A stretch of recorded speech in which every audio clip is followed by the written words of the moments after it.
Many thanks for staying with us. I hope you're enjoying the conversation. It is still Ladies Rendezvous on Ogun State Television. And now we are on the issue segment of the program. And we have here in the studio someone who is a certified NGO formation, funding and management personnel from the Encouragement Initiative Academy.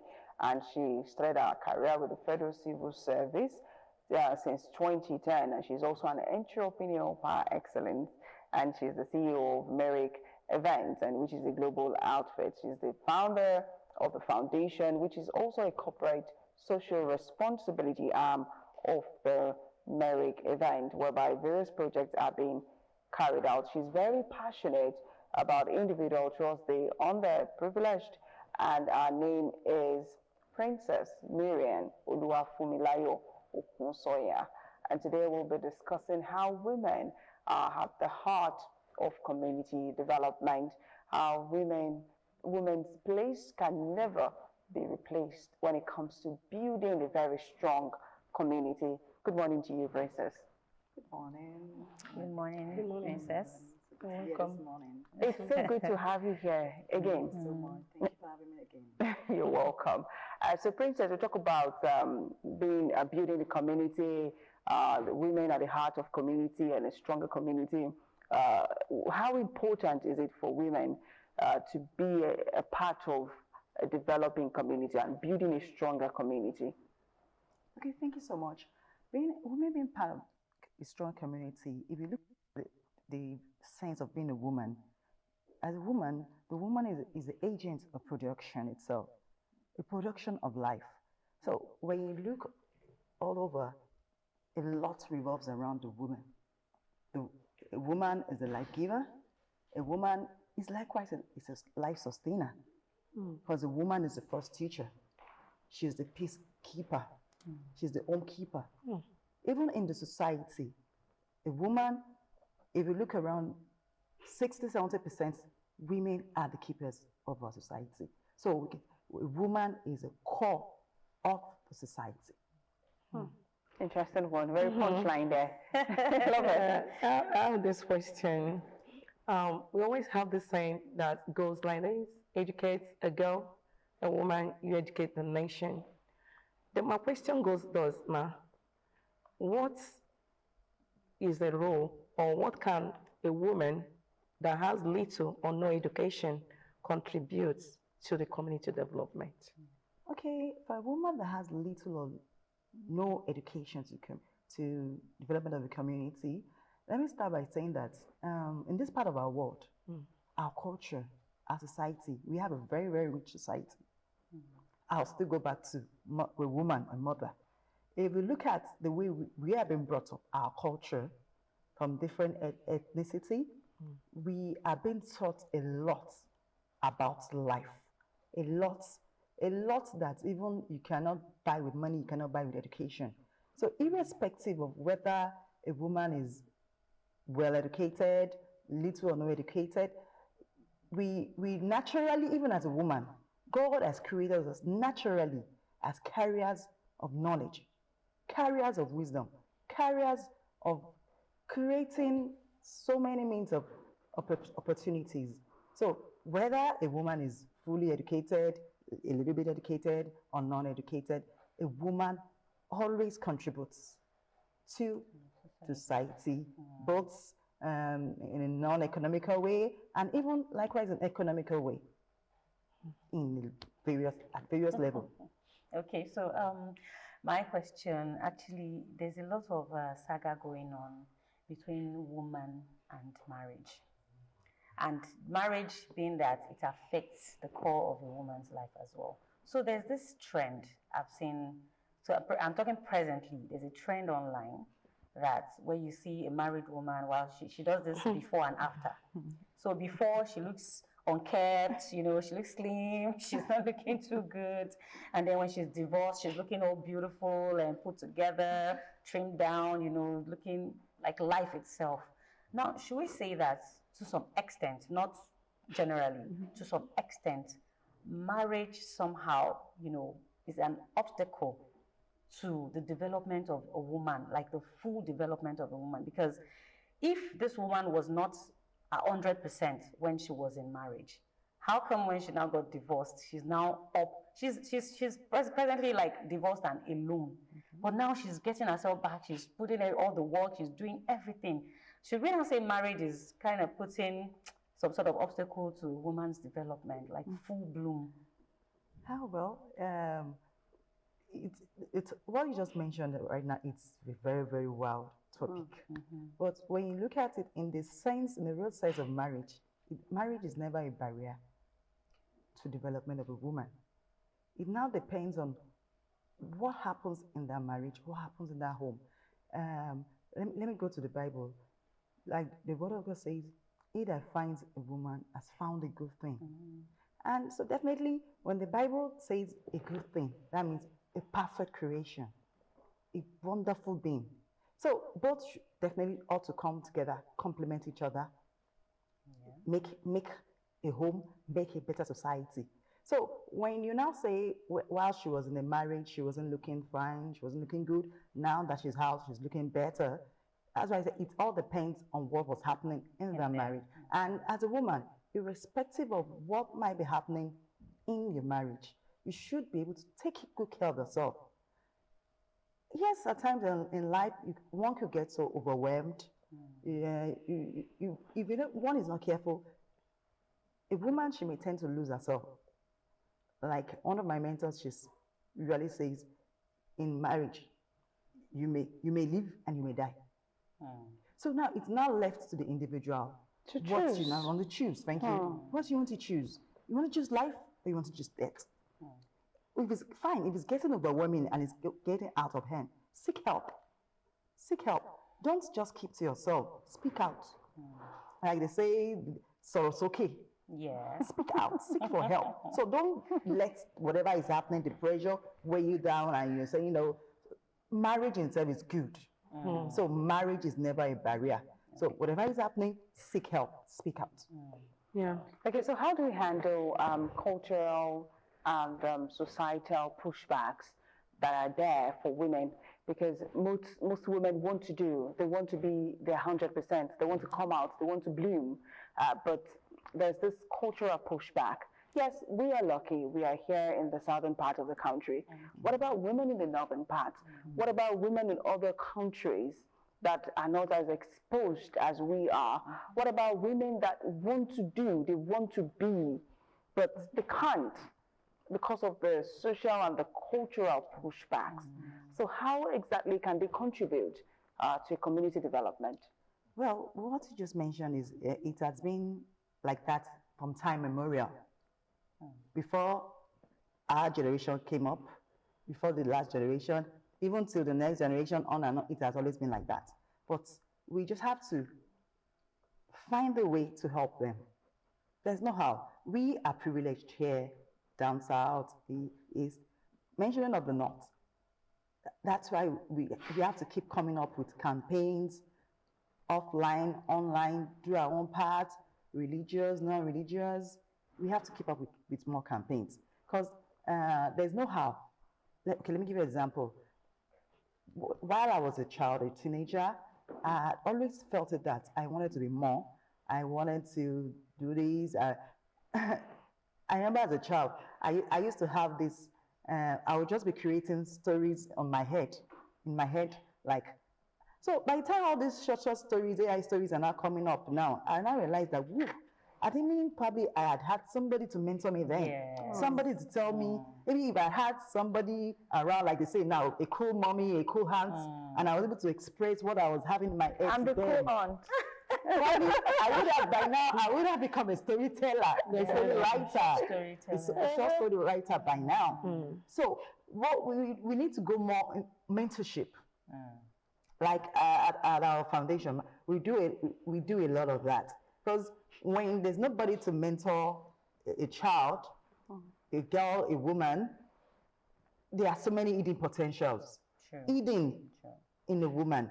But once it's not tapped, once it's not watered, once the hunger is not given what to feed on, it will just lie fallow. Definitely. It will just lie there. It's just stay in there. So we just have to keep coming up with different initiatives, different support measures, different things so that we can actually pull them out. If you're able to pull one out, if you're able to empower one, encourage one, just that one can do the magic and resonate from 10, hundreds, thousands, millions. So let's just start with one at a time. 1, 2, 3, one at a time. And we get it going like that. And that way, we'll be able to bring them out. And they will also be able to support one another. Because that is the core of a woman. Women has to support each other. So Lara mentioned something, sorry, about culture. So culture and tradition, I see like a very big giant pinning the potentials of women down. Not just women, even men. Even men, yes, right? men inclusive, because we discussed a man being with the maid. Yeah. Most men, if you check it, most men that do it and are proud of it are doing that from the backing of certain traditions Society, culture, and culture. Or religion. But yes, but we don't see it as a setback for men. We don't see it as we still applaud them. Enjoying it. Yes, we applaud them at the end of the day, and they don't see it like that too. We applaud them at the end. They don't see it as a setback. They don't see it as being devalued. Yes, they don't see it as being undermined because we. It's like condoning bad habits. Condoning, thank you. So it's not just women, men too. Yeah. I wanted to go to leadership. We found out that in leadership, we have fewer women. We found out also that sometimes if a woman wants to come out to contest or go all the way, people look at it as, this is a woman. Are you not a woman? Go back to your husband. You are not meant to be here. Or when your voice is getting high or louder, they try to shut it down. My question, what is the role of the men to give enabling environment for we women to thrive in politics? Because what happens few months back in the Senate, in the House of Senate, what happens there is not encouraging some women to vie for some positions.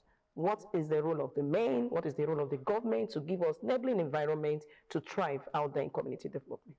Okay, so we have to still come back to society. It still will start from the home, from the society. We need to imbibe it to, especially the young ones, that you need to work hard to give the woman a voice. Because yes, fine, it's even better in this part of our world now. We still go to some places, it's still so drastic there. But irrespective of that, we still have to keep the drive on high.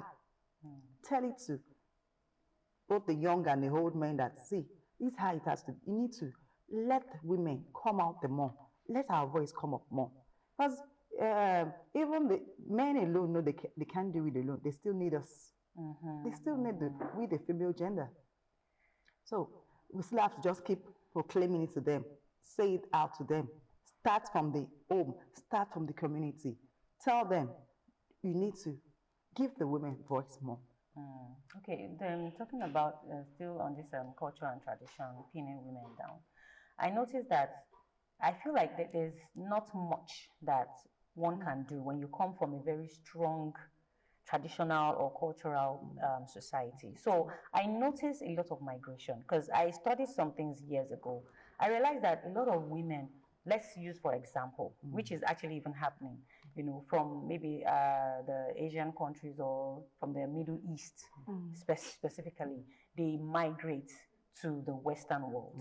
And you realize that these women have so much potential. For them to have even moved from there to the Western world shows that there's something inside of them that is burning, yes. And they're not ready for that early child marriage thing or stuff. So they move, and once they get there, in fact, majority of them, you see them being captured by the bigger networks. Do you understand? They're all over social media. In fact, they're calling them out to speak for other women in United Nations and, all sorts of forums and all that. And it shows that these women have a lot to give. But you see this culture and tradition, it's going to take a while. If you say, well, the only solution is to talk to them. Religion, yes. Oh dear. Religion. There's a lot. There's a lot. It's like when you peg a tent down and you're not allowing it to, fly. So you just peg so there's something pegging these women. What did we ever do to the world? you know. It's just also let me put it this way, that we just find ourselves in this kind of society, kind of find ourselves in this culture, the religious beliefs, and it keeps going on in the circle like that. You even see some mothers tell their girl child that, see, you're a woman, you have to be. You just have to calm down. Your place is just to you are a supporting role. Your role is just be there. In fact, the place of encouragement, when you get to your husband's house, is that what you be doing there? That's how most mothers call their daughters. That's the height of achievement. Yes, I think that's the height of achievement for us. The way you can always tell a child that, yes, you have to be submissive, yes. But at the same time, you have to encourage the child, let the potential come out. Because even a woman that has potentials in her, that is not cultivated, that is not used, might even end up being not so useful to the society. Sure. You need to okay, be submissive, be there as supporting role, yes, but at the same time, you have to make use of that brain that the Lord has given you. You have to make use of those things deposited on you to make an impact. Impact in your home, impact in the society, impact in the world generally. Princess, you talked about being supportive, being a wife, being submissive, having an impact at home, being a mother, and still being you.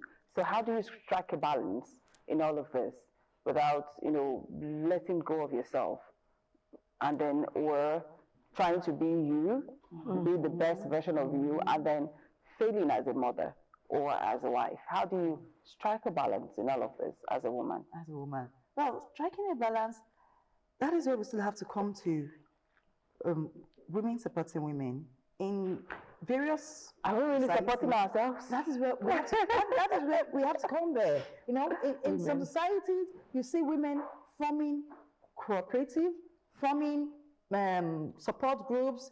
Maybe they want to have a tea party, they want to have a poolside party, girls' night out. Those are things that you can use to strike balance. When we come together and we share experiences, you tell me, okay, this is what I'm going through, like a support group, I tell you what I'm going through. And from there, we all pick one thing or the other from ourselves. And as a woman, you shouldn't just stop developing yourself. Don't ever lose yourself to being, don't burn out. Yes, let me use that word. Don't get burned out. You need to keep refreshing yourself. Read, study, seek help. And I believe so much in the supernatural. Ask for the help of the Lord. Pray, study, pray, read the Bible. And from there, you will, there's no how. The Holy Spirit will help you. You'll find a way to strike a balance one way or the other. It's not easy though, but you just have to keep striving day in, day out. Now I have this one question. Okay, quickly. I want you to use it to advise the parents out there. When I was growing up, I had a classmate, Oloma by name. She was very brilliant, but the father has this mentality that she can't send a girl to school. And looking at the girl now and where she is, it pains my heart because she always comes first. She's brilliant. She's this girl she's perfect when it comes to academics. So what advice would you give to parents out there when they have a girl child? Because in my school last time, there's this father from the north that said he's not going to send her girl child to a private school. So he discriminated and sent the boy to private school, and the girl, it's not as if the schools, but there was disappearances in their school. So what advice will you give to parents out there in educating their girl child? How to make sure that the amount of attention they give to the boy child is the same to the girl child? Well, like the saying goes, when you educate a girl child, you educate the world. So, as parents, a parent needs to educate a girl child. Don't give room for discrimination. I know, like we had said, the religious, cultural influence is a lot, but the world is changing. Life itself is dynamic. It's dynamic. Now, look at the lady you made mention, example you gave now. She could have been a better person if she had much better education, better opportunities. So that's why we just have to encourage parents. Parents, we're advising you, give better opportunity to girls as well. Don't discriminate between boys and girls. The Almighty that gave us both genders knows why He gave both genders. And if even as a man, when you say you don't want to educate the girl, it's not the mother that you married. It's not the mother that gave life, and life goes on like that. So we just have to we need to encourage them, educate the girl child. The girl child is the backbone of the society. Definitely. We are the backbone of the world. We are the core of the society. So we need to give room for as much as education possible, 100%, no discrimination. Thank you very much, Princess. It was quite insightful having you here. Thank you for coming on the program once again, Princess. Yes, it's quite beautiful talking to you. And to the beautiful ladies, hello, lovers. Thank you. Thank you so much for coming. Inviting me to come. And also the ebony queen herself. Always. Blessing. Let's clock out already. Okay, thank you too for watching Ladies Rendezvous today on Ogun State Television. My name remains Lara Emmanuel. Do have a beautiful week. We'll see you next week.